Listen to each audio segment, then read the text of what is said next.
കൊരങ്ങ ഇവള് കൊരങ്ങ കോയിന്റെ മണം.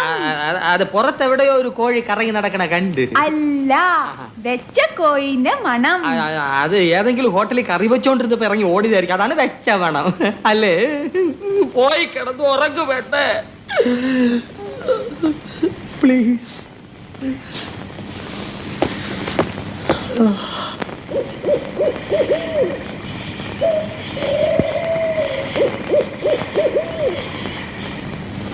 അവൾ ഉറങ്ങി. വല്ലതും കഴിക്കണ്ടേ?